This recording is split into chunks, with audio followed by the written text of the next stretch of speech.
Good morning, good afternoon, good evening around the world. My name is Doug Brunke. I'm the founder and CEO of Global Chamber.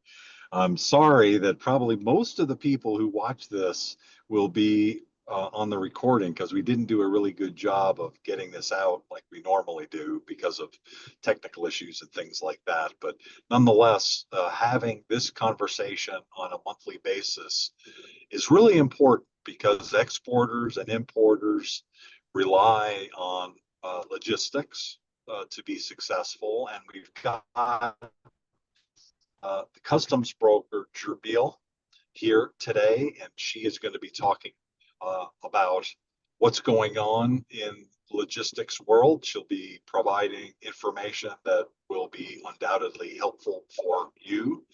Jermiel of Just Your Broker. She's been historically based out of the New York area, and she's really well connected in the New York metropolitan area. And now she's becoming an expert in the Atlanta metro area. So congratulations on that. How's the move going? How were the logistics on your move? I bet you that worked out really well. And Jermiel, what would you like to share with us about what's going on in the world of logistics in the world today? Well, everything that's going on, honestly, it's mainly the tariff issues. I did see another email today regarding tariffs that popped up around 4 o'clock. I was like, oh no. So it's about the heavy duty trucks, 25%, 10% for buses. So I'm like, okay, I gotta update my spreadsheet again. So lots of tariff changes that it's hard to keep up with, honestly. I feel like now with everything going on, I have to kind of rely more on my software instead of like, I try to make a spreadsheet to stay up to date, but I'm like, it's because it's changing so frequently, it's kind of hard to stay up to date. So now it's like I'll kind of let my software tell me and then I'll just double check it. But I really don't like doing it that way because I'm like, I feel like there's probably going to be something I miss because but it's so many changes, really hard to keep up with nowadays. So I'm not really sure the best method to navigate all these different tariffs now. It's wild. And so actually this week we have two other programs that are going to be focused in on that. Tomorrow, Thomas Cook from one of my hometowns out on Long Island near the Massapequa area, out a little bit on the island, is an expert on trade, and he's going to be talking specifically about tariffs and mitigation strategies and undoubtedly foreign trade zones and a variety of other issues related to that, and also giving us an update on what's going on with the latest and not greatest with tariffs. And then on Thursday, we have Bill Edwards speaking at the Export Import Forum about non tariff barriers, and not only about how they impact trade, but also how you can maneuver around them as much as you can. So we've got lots of different trade discussions this week. And, as you say, a lot ends up being related to tariffs, but we find a way, don't we? In terms of, you have no choice. Yeah. Are you using some kind of a software to keep up with that? And what's your recommendation Well, for others to keep up with the percentages? my ABI software that I've been using, I've had it from the beginning. I've been using them and they've been incorporating like flags into the system to help people out. But originally in the beginning, I would never really look at that. I always made my spreadsheet. My spreadsheet has like probably like 9 or 10 tabs on it, and I've been trying to keep it up to date, but like I said, it keeps changing, and sometimes I try to like because there's so many changes, I was like, okay, well, let me just focus on the products I'm dealing with or the countries I'm dealing with, and then slowly update it as I go along. But then something else will change, so it's so many different changes. It's like I'm like, ugh, it's kind of hard. Like I know there's supposed to be more updates coming soon with China, and I'm like, man, I gotta look over that and then look over the exemption list to see if anything's exempt and now I know there's some different changes with Japan and the EU. I'm like, oh, it's just a lot. So it sounds like you're using more than one source for hmm keeping up. You have to. I try my best to like look through my CSMS messages. Sometimes I'll just search for the country, or if it's part of the European Union, I'll search in there to see and then read through it again and then try to read the messages that customs is sending out to try to see if I can understand it. It's And then I'll go online, search for something else. Because sometimes I'll read it. I'm like, am I reading this properly? And then I'll read it over a couple of times. So it's like you have to use multiple resources.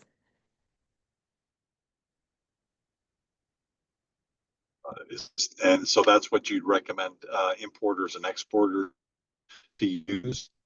Well, I think if they're because they're probably not dealing with as many countries as I'm probably looking at, but if they focus on certain countries, like if they're only importing from China, it's less that they have to look over. Then with me, I'm looking at multiple different countries because everyone's importing from different countries, so they can focus on that.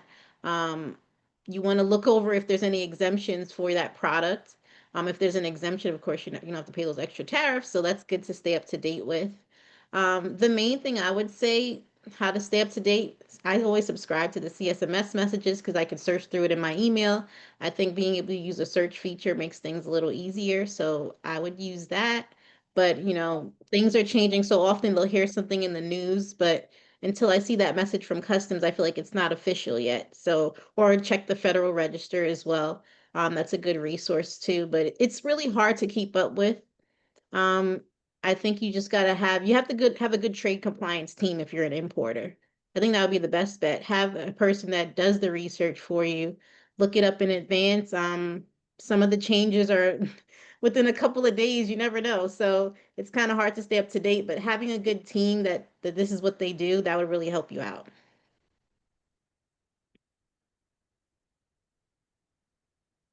Got it. Could you talk a little bit about pricing right now and availability of both on the ground and ocean right now for Um, incoming and outgoing? How does it stand relative to normal? well, there's a lot of changes. I don't think it's as bad as when I saw with COVID. So I think it's not so bad. Um, I think right now it's a lot of competition between a lot of freight forwarding companies. So you can get rates from one company, there'll be a couple of $1,000s less than another company. I don't think it's as bad as COVID. During COVID times, I saw like super high rates. So I think now is actually decent compared to COVID period.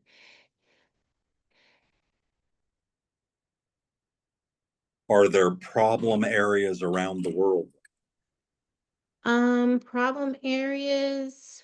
Mm, Right now, I think the only thing I know about is the compliance issues. People are exporting stuff and getting rejected. I've had some people contact me regarding some seizures and stuff like that. A lot of people are not doing research in advance and running into problems that way. Um, won't be able to get your product out if you're not looking into the regulations and you get caught. I think that's the only thing I've seen so far. I don't have No, any yo issues había with. puesto los huevos en la cajita. Oh, Yo sé, somebody yo me said. acuerdo que te vi con la... Uh-oh. Yo no me acuerdo. What do we got Vamos, here? vamos a Huh. We have a baby. I hear a baby somewhere. Is that yours, Jermiel? No, not over here. Oh, okay. I'm not seeing anybody else's mic open. I know, I think it might be Cesar. It sounds like him. Oh, oh, I see. Oh, I see. Cesar, is that you?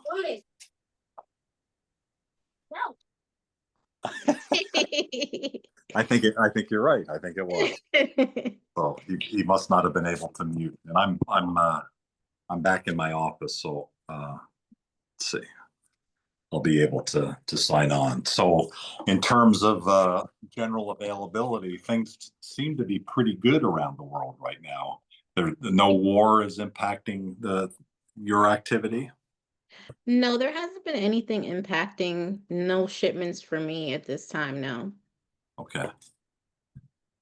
And also some of the canal activity, sometimes like the Panama Canal, I keep hearing occasionally like there's some big problem with the Panama Canal.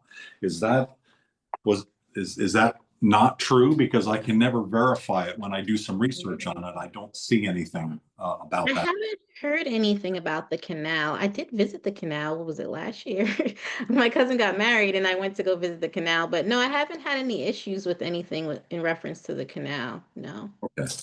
What about with the tariff changes or in terms of Christmas shipments? Have those all pretty much arrived? Or is there going to be a slow Christmas, do you think, this year? And does that impact any other of the things that are going on in the world? Are we going to see a spike either up or down? Well, hopefully everyone actually imported their stuff way in advance. Yeah. Hopefully, more than likely not. But hopefully people did import it because right now I would say is not a good time to be shipping something and expecting to get it by Christmas time because I always tell people you got to prepare for natural disasters. So maybe a tsunami or anything that could happen that will delay your shipment by a lot. You don't want anything like that to happen. During COVID time, you saw how long it took people to get their shipments. I really think people should be shipping at least 6 months before uh their intended date to use the product so that you get the little extra cushion time. The tariffs probably were a little cheaper then too, so hopefully they did import way in advance. But in reference to Christmas, I know people are going to ship stuff last minute and then there are going to be delays. I had that happen last year. A client imported plush toys from, I think it was India, and there was examinations we were waiting in because the holidays, remember, customs go on vacation too, so they want to spend time with their family, so there was lots of delays. I don't remember if it made it on time, but it was cutting it very close to the deadline that they needed. So you got to prepare for everyone to be on holiday, even customs.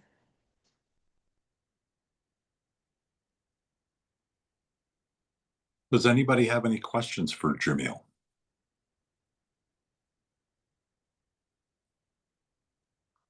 I'm actually curious about the software you're using because you mentioned AVI, but are you actually trying to utilize any AI solutions? I know that nowadays when somebody hears AI, it's just too much, but actually a properly applied um, agent enhanced with some images processing neural network could actually help you a lot to basically compile the information which you store at the various sources just to prepare, for example, um, the customs form. Have you considered that? Well, I do use regular AI stuff like with ChatGPT I've used before. I don't use too much AI. The software that I have does have AI, I just never used it. I'm Mhm. not really interested in using too much AI because from what I see, there's a lot of issues with the AI.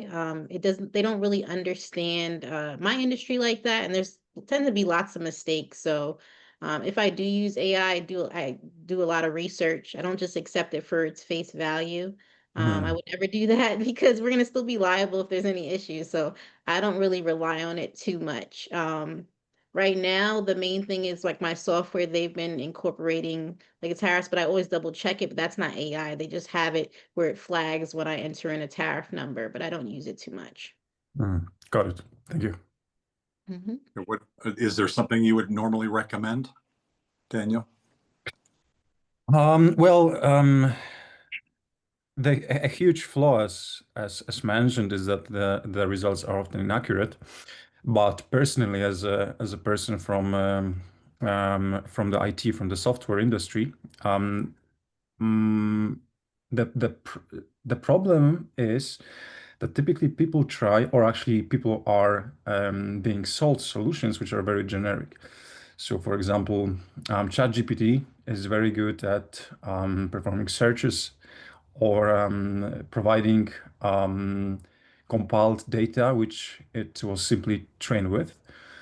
Because in general, all the LLMs, which basically is the AI which we're hearing so much about in the recent times, are just based on are mathematical models based on mean data, which means, simply speaking, that they interpolate the results very, very well, but they're not capable of extrapolating them. Hence, such generic solutions like ChatGPT may not be applicable in specialized tasks like addressing imports or exports. However, properly adjusted, which means that when they're fed with a prompt which tells them to focus on a very specific set of tasks, and then if they're also provided with a set of tools, um, tools which let them accomplish that specific task, because in addition to processing the data which the LLMs were originally fed with, they also have a set of tools which are basically programmatic functions. They can use these tools to perform more crisp data processing, which is far from AI, which is basically which are basically just software functions. In that case, I believe the results could be much more reliable. Although, from what I've seen recently on at the, what was it called? Supply Chain, Transport and Logistics Expo in Las Vegas, I've seen a couple of such companies which provided those, but the main problem, the main issue was that they were providing only agents which would achieve very basic tasks, as if they wanted, these companies wanted to just implement such solutions at the lowest possible cost to just get as much money as possible. And there's definitely an area for improvement for companies, basically to try to take on some more challenging tasks. And actually, this is one of my goals. So I'll be really glad if I could hear more about such issues from you guys. Okay. Have you met Jermiel in the past? Have you guys talked? No, actually not. Oh, I'm glad to see her today. so Jermiel, would you be open to talking to Daniel? He actually specializes in logistics software, and it might be worthwhile at least going through some of the things that he's working on, if you're open to it. He actually showed me some of it over a bowl of ramen recently. Actually, I'm open to helping anybody, as long as you think that AI could achieve a certain task, but you're worried that it's not reliable enough. I could try to take a look and basically enhance this workflow which you're using, basically to improve the result. Because I believe if just a little time is spent on tuning these solutions, the results are going to be much more reliable. Cool. Thanks. We'll get you guys connected and see how that works out. Thank you. Jermiel, in terms of the shift that you've made from the Northeast to the Southeast, how has that impacted you in terms of kind of the systems that are in place, advanced or less advanced, more complicated, less complicated? What are some of the dynamics of shifting you physically and for your clients? What's different about the Southeast that you've had maybe necessarily noticed in the Northeast? Nothing really too different because I have a national permit I can clear in any state, so that hasn't really affected me too much. Okay. I still get a lot of clients in New York, just because I've been doing most of my shipments there. But I get clients in different states, so but it's mainly still New York. I usually get a lot of shipments. Okay. One of the things that came up this actually today was the fact that John S. Connor purchased a logistics company out of JFK. Did you catch up on that? It's a company called Mac something. No, I didn't Sound hear. familiar? Mm-mm. Okay. I'll have to do some digging. I caught him on the phone, so I wasn't able to do any research on it, but I was talking to the president of John S. Connor, which I think they were founded in 1917. So it's 1917, very old company, but they acquired a company near JFK. And so they're doing some logistics work there. I was thinking of you because you probably know some of the folks that this other company, Mac, and I wanted to ask you if you've heard of them, but I don't know the details other than MAC and then whatever. There's probably, how many logistics companies are there around JFK? Probably more than a few dozen. Yes. So, does anybody else have any questions for Jermiel? I think there was one in the chat. Okay, let's see. How has Thank you, Jim. I meant to ask that too. How has the shutdown, the government shutdown, like CBP, are they slower, or is everything kind of working as it had been? Certainly the air traffic control they said was going to be a problem, but I mean, I haven't seen anything related that have you seen any impacts of the government shutdown? With me, I haven't seen anything too much. I mean, there's normally delays, so I haven't noticed much of a difference. It just seems like they're always delayed, so it seems normal to me. Um, I haven't had any issues. I've been clearing shipments. I've been able to still reach people. I had an issue where my software had an issue where the duties weren't paid and I didn't know and I didn't have an alert and they were able to resolve it still. So it didn't take like a month either. So it seems pretty normal to me. Got it. Okay. That's good. Jim, your question about gold and rare earths, what was that in relationship to? Were you dreaming about something, or was that related to a question? Were you dreaming of gold? Well, the message was IU and rare earths. They signed a deal today where when China did their blocking of rare earths, there was a 4 or 5 o'clock today. And I'm in the middle of Acadia, and that's the middle of nowhere. I've been climbing cliffs for a week. That AU and USA now, they're going to ship rare earths instead of China, and we're going to refine them here. And part of the deal, some of it goes back to AU, Australia. Okay. I saw AU and I thought of gold. So that dates me as a chemical engineer, I guess. Yeah, you would. Okay. Well, so Australia has agreed to do some of that processing to replace China for US rare earths. Okay. That makes sense. Okay. Good to know. So I have a question for Daniel, though. Hi, Doug. Good to see you. Jermiel, you as well. Hi. Hi. So, Hey, Venita. Welcome. yeah, thanks. So for Global Entrepreneurship Week, I am working on a panel, and Doug, you presented last year, but this year one of the topics would be on the tariffs, and I'm gearing it towards the status and different companies, how they are faring, but I haven't thought about the impact on AI. So Daniel, what do you think that would be something to be considered to look at the impact that AI has on the tariffs and logistics? I'm sorry, are you asking whether I would join the panel? No.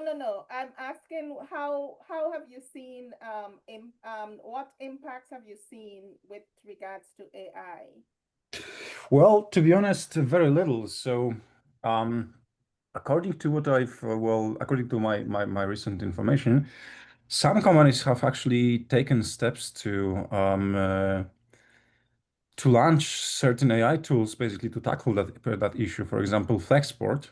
Flexport has recently introduced a couple of such, but apart from that, I haven't heard much about those. I think this is a pretty fresh issue because on one hand, although the tariffs have been around for a couple of months already, and at the same time, AI has been also pushed as like a panaceum for all kind of different problems.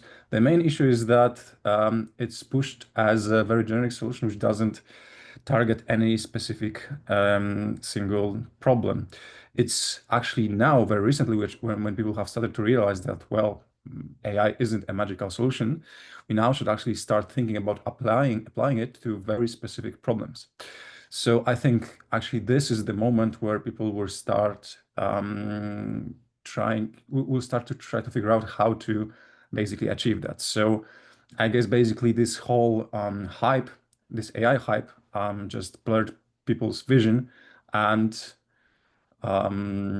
distracting them from basically the real problems. So yeah, to summarize, unfortunately, I haven't heard about many of such. I have heard only about, as I've mentioned, the expo which I've attended in Vegas. There are certain companies which apply very generic solutions, but these are typically solutions which are also applicable to processing of other types of documents. There are, as far as I know, there are none which target, like for example, 7512 form, or yeah, other that kind of imported goods related documents. So I guess this is the area which requires innovation now. Oh, okay, good. Okay, thank you. And in terms of, because is this related to the group that you're training?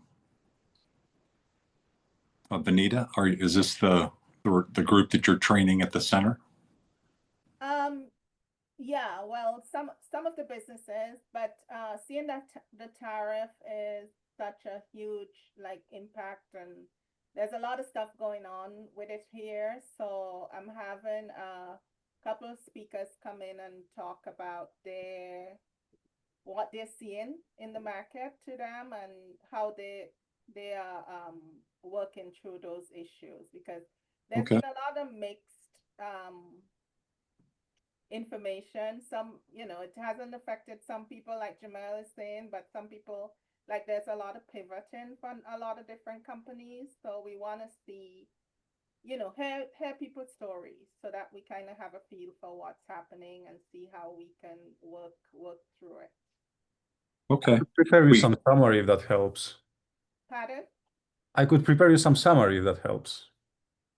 Oh, yeah. Well, it's just that the angles I was looking at, we have somebody from a manufacturing company, we have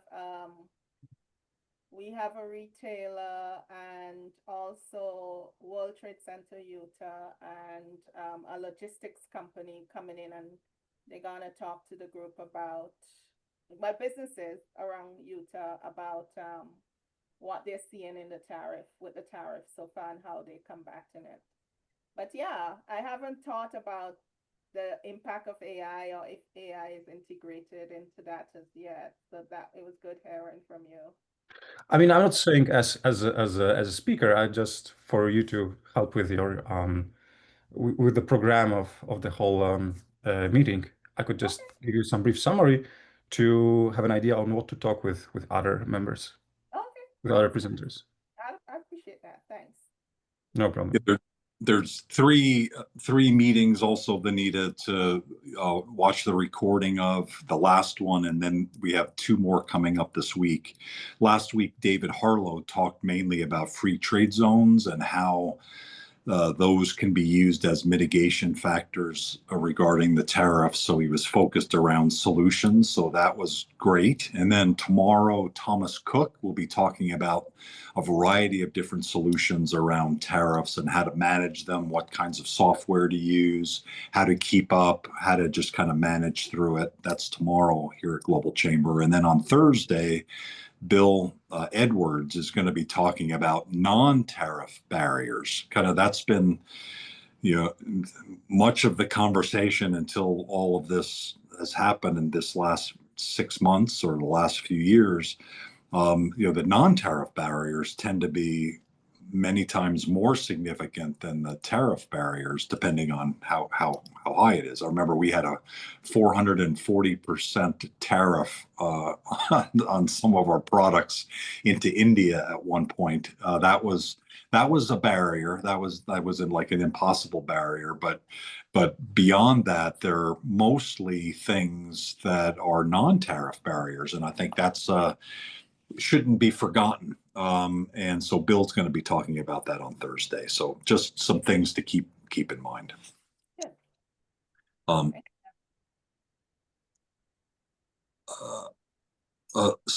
don't know, Santosh, if you can talk, because it's, oh my goodness, what time is it there? So it's maybe you're traveling, or are you up really early? I'm not sure. So it's 5 a.m. in India. So I don't know if that's your Diwali celebration. So you're up early or something. But if you've been impacted by what's going on, be interesting to hear, given you've got a lot of import-export activity that you're doing all over the world in and out of India. How is all of this impacting you? Good morning from India, Doug. Thank you. I've been up and I was Wow. just traveling, just came back to my home. So Oh I my thought, goodness. okay, let me just log in because logistics is certainly a big part playing a role in our trades. Where are you coming from? And Where have you been? yeah, I'm just coming from, I'm in the other state, Tamil Nadu. So we drew 6 hours now and just touched down to Bangalore. So Was we that a had an Diwali interesting time. celebration or was it? We had a family gathering there, and we celebrated our festivals there. Fantastic. So it was a big, gathering there. So yeah, I'm just touched down, and I was just looking at Cesar texting the group that there is a roundtable on logistics. So thanks, Doug, for pulling me up. So yes, certainly logistics. There has been a big impact in terms of logistics post COVID and after COVID effects, particularly the pre-COVID and post-COVID. So we have been seeing the logistics cost being rised by close to 35%. And we could see the, particularly in terms of air shipments and sea shipments, there's a lot of a difference right now because in terms of us, we have been seeing the Middle East growing faster than the European trades, what we've been doing. So the scale of doing business towards the Middle East and Asians plays a vital role for us. There's a bigger volume which has been moving around. The market is pumping up. The market is actually growing, especially in Middle East and Asian countries, especially Malaysia, Vietnam, and Sri Lanka. This is the countries which has been growing. In terms of Middle East, we have been targeting to UAE and Saudi Arabia. There's been an increase in the trades that we've been able to do right now. In terms of logistics, yes, there's been, I can say there's a bigger impact in terms of the pricing currently.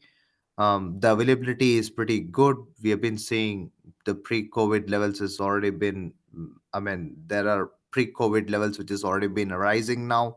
The availability is good. The ship sailings are good. Vessel sailings are good. Container availability seems to be pretty great.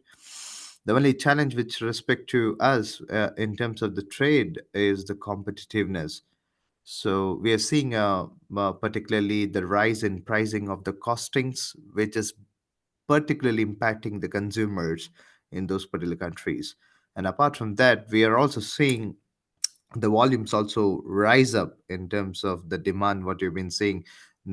After Diwali, it's precisely, of course, from Dasera, which is like from September to December, is particularly a bigger volume days for us, which is because we have a better pricing. We have the volumes being pumped up because of the festivals, because of all the regions, so all the religions festivals, which has been coming up from September to December. So we are seeing a pretty great volume increase, and I think that particularly in terms of the demand, in terms of the market cap, it's been pretty great. We've been able to see a bigger volumes this year, and I think that moving forward, it would be a great 2026 as well, because particularly the crop increase have been good, and that's it. Those are my 2 cents. I think we have been enjoying this year. So yeah, over to you, Doug. Thank you for this opportunity. So that's great news. What would be the main countries that you're involved with your exporting? So we have been involved in Middle East, particularly Saudi Arabia and UAE, Oman, Qatar, and we're also involved in Asian countries, Sri Lanka, Maldives, Seychelles, Vietnam, Thailand, Malaysia, Singapore. And in Europe, we have inducted our office in Belgium. So targeting Belgium, Germany, France is certainly a part for us because we've been dealing with spices. So we are targeting the Indian descents and the Asian descents over there. So US is certainly I mean, in our bucket list, probably the next 2 years, we want to just target US markets as well. So yeah, those are the markets which are currently serving now. Is it primarily spices, and what other products are you involved with? We have been involved in spices and rice, and vegetables and fruits, which is predominantly for island nations like Seychelles, Maldives, Mauritius. Got it. Okay, very good. Does anybody have any questions for Santosh? Sorry to catch you at 5 a.m. Thank you. Yeah, we do have a relatively normal time for next week's India Metro meetup at 7 p.m. on Wednesday of next week. And Manoj will be leading that call. And I believe Gunjan and I will both be on the call from the US talking about our meeting the day before with the new Indian Consul General in California. India has invested in one large floor in downtown Los Angeles for a new consulate. And so we'll be having a private meeting with the Consul General with the one-on-one questions about India's plans for the U.S. and trade overall and the country overall. They signed a 10-year lease for that, so they're serious about the U.S. market, and we'll have an update on that. I think there was someone else. I forget who that was going to speak, but so if you're around next week, welcome. Sure. Thank you, Doug. Another one is there's a new member who has been working with the Goa chapter, and she's now part of a very old Chamber of Commerce. She's the chairperson of that, and she would like to partner with Global Chamber. Actually, I think I left the window open on it. It's called MACCIA. And you must be part of this, the Maharashtra Chamber of Commerce, Industry, and Agriculture. Does that ring a bell?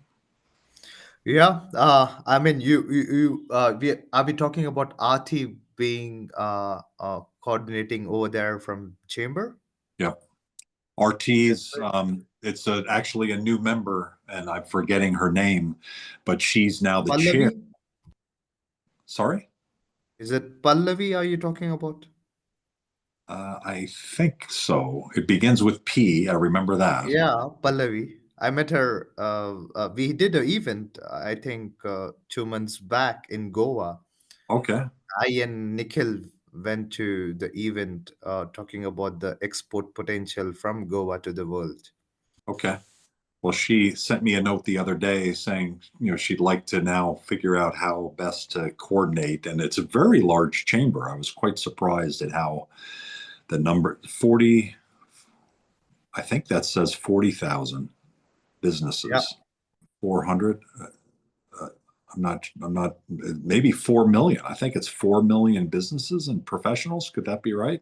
800 local trade and industry associations. So 4 million businesses and professionals. So that's a big group. Yes. There could be a missing comma that's not in the right space. I'm not sure what that is, but it's a big chamber. 1927. So this chamber was formed in 1927, and John S. Connor, I mentioned earlier, 1917. So some old organizations. Does anybody else have anything they would like to share? Alma or Demetris and Eduardo, thank you and welcome, and Francis. Anybody have anything they'd like to either ask or share? Sure, I'd like to say good evening. Hey, Demetris. Hey there. Hi, everybody. This has been fascinating, and I think one of the things I love about the Global Chamber is one person can be feeling in one part of the world like so many things are not going well, right? And then another person like Jermiel is like, no, everything's fine. I haven't had any problems getting anything anywhere. And I'm like, you are amazing, girl. Because here I'm in the Midwest of, you know, USA, and we are just in a flux legally. I feel like I'm coming home. It's fascinating. You know, I'm like, okay, which law are we under right now? What did the Supreme Court say now? Which court, you know, so it's changing all the time. I just want to remind people though that let me slow down here. When these contractual implications begin to continue to change like that, you need to have something built into your contracts that deal with that. So let me say it this way. Make sure with compliance issues that the flux part is built into the contracts. That is my one tip. I did thank you so much for reminding us about Global Entrepreneurial Week. I think we better hurry and put on some events because we're gonna miss it. It's over on the 23rd. So very excited you know, to learn more about that. Thank you for sharing that. And yeah, I hope everybody has a wonderful week, and all of those wonderful webinars that you've talked about, Globinars, I'm gonna be on those, Doug. Cool. So that's great. Welcome. Thank you. Have a good evening. Thank you. Thanks for joining. Jermiel, any additional comments that you have? No, the main thing that I always say, plan in advance. A lot of people are shipping stuff and still don't know the rules. A lot of compliance issues. You guys are paying higher tariffs right now. You do not want to waste time paying higher tariffs and storage and all that extra stuff on top of it. Kind of waste a lot of money. So just prepare in advance. I've been seeing that a lot lately. Referring people to speak to lawyers. People are getting goods seized. Make sure you respond to any letters from customs on time. They give you a certain amount of time. If you're not responding within that time frame, then expect to be paying more money. So that's all. You just plan ahead, prepare, and if you prepare and have the right team and ask a lot of questions if you don't know, you should be fine. Sounds good.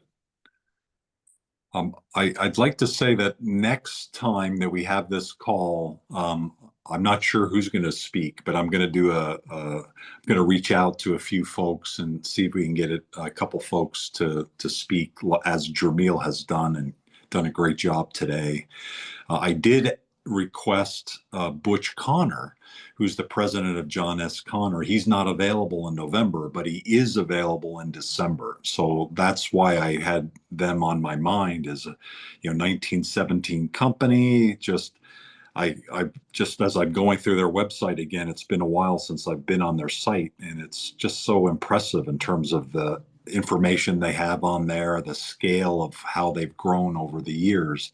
And Butch agreed to be the speaker on December 15th. And so watch for that. And I think that'll be a really good one to bring us into the new year. Does anybody, Alma, I know you've always got something on the logistics side, so thank you for attending, and we'll catch you next time if you don't have anything this time. And Eduardo, the same thing. Any update on Mexico, maybe the next time. Keep us up to date and let us know what's going on between the U.S. and Mexico. I think all systems go. We had our Semicon West pre-forum week ago or so, or 2 weeks ago, maybe 2 weeks ago today. And it was unbelievable. It was like, oh my God, everybody's ready to deal. And it was a record level of people at Semicon West. And it was a lot of people doing business unhindered. And so that was really exciting and fun to see. The energy and the enthusiasm and the jump into itness of that market segment, as Semicon tends to be, very boom and bust. Right now, it seems to be maybe not in the boom phase, but in a pretty good phase in terms of activity, and especially between Mexico and the US. If you have anybody who has anything in Mexico, definitely contact Eduardo because he's got his finger on the trigger. He's right on top of everything there. And Alma too has got some great solutions on the logistics side, and I recommend you chat with her as well. She's getting more involved with the Global Chamber Phoenix chapter, and thank you, Alma, for supporting the event the other day. Really appreciate it. We have a variety of different events coming up for 2026, and we actually this year might actually have it all planned out in the next couple months, so that's pretty exciting. Cesar is on the call, I believe, and we heard one of the kids earlier. I think maybe not, but I don't think we heard from you. Do you have a moment to say hi? And is there anything that we either left out or anything you'd like to add, Mr. Cesar?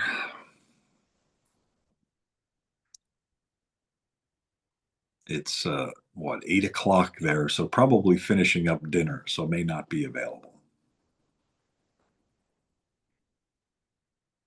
In terms of, so if anybody does have anything else to say, please unmute yourself and I'll see that and move forward.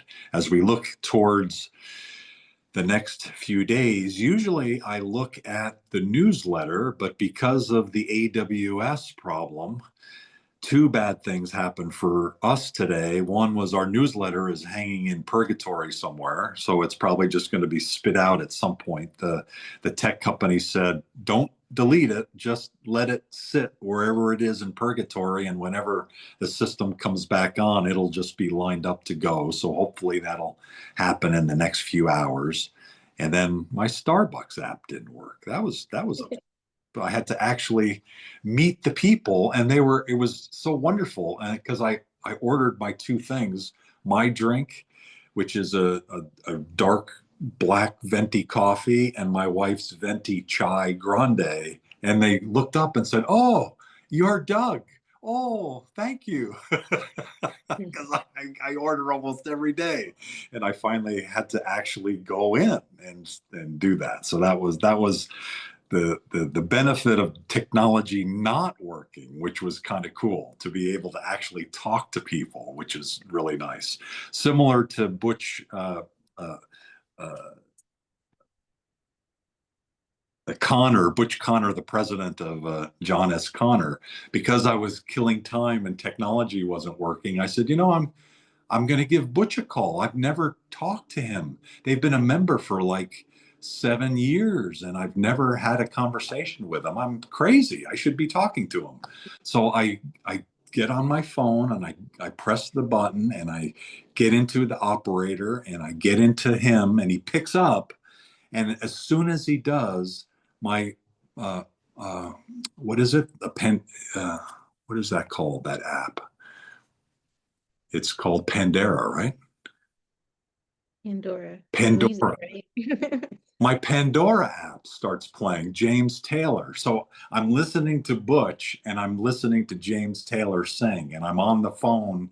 I was at least parked in a parking lot, but I'm thinking, okay, well, technology's failure caused me to like be smart and make some calls. And now technology is failing me because I can't figure out how do I stop this from happening. But he was very gracious and he allowed me to recover, and we had a great call, and December 15th he'll be speaking. So in the next few days we do have a lot going on, including that conversation tomorrow with Thomas Cook on tariffs, and then Bill Edwards on Thursday. There is the Women in Global Leadership on Wednesday, which is always a great one, with Maria. And then tomorrow I think we have several different things. So we have where is it? The Portugal one is there. That's great. And then the tariff one. And then there's one on aligning purpose, vision, values, and action. Is this the one with the three ladies? No, that's the one with Joe Price. So that'll be a good one too. But I think it's the one here.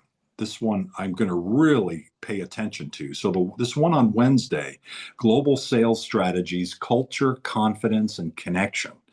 Check that out. because that's got Zainab El-Khairo as who's our Global Chamber Executive Director in London, along with Karina Getz and Carla Watt. So Carla Watt's a superstar on sales, and she's got all sorts of ways to bump sales. And Karina, if you're not following her in the Middle East, her work in the Middle East, very cross-cultural, and every day she's writing a message and it gets typically between 100 and 200 likes to it. And it's very engaging, very personal, very informative.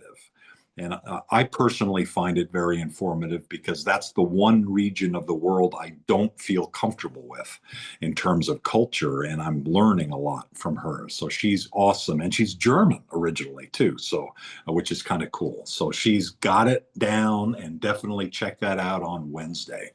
Thanks everybody for joining in today. Have a great rest of your evening, or in the case of Santosh, try to take another nap there at 5:30 in the morning, a couple hours maybe, and then have a great rest of your day. Happy Diwali. Thank you very much, Doug. Same to you. Have a great day. Thanks Good everybody. night. Thank you very much. Have a nice Thanks, day. Jermiel. Diwali. Have a good one. Happy Thank Diwali. you.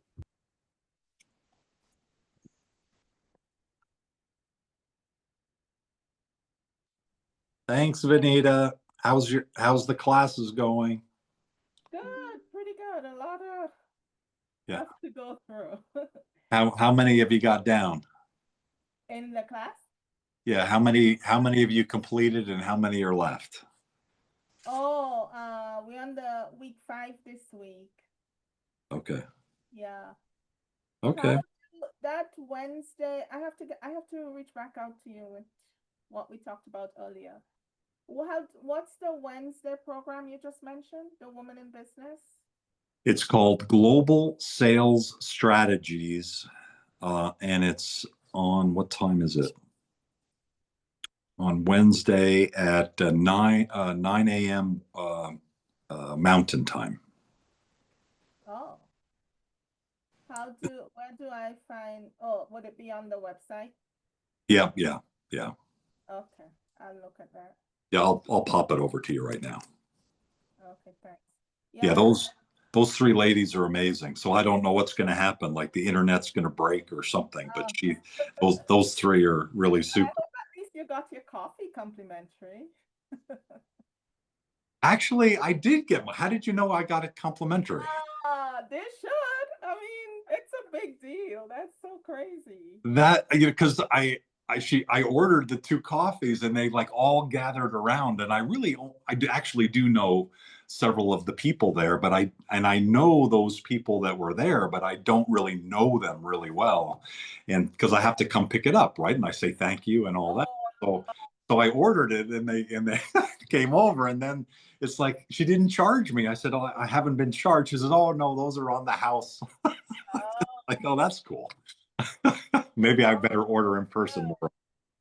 Well, no, that's cool. I thought about, so that program last year you presented, and this year I kind of switch up the program a bit, where we're more looking at a global company to come in and talk to different businesses about, what they're doing and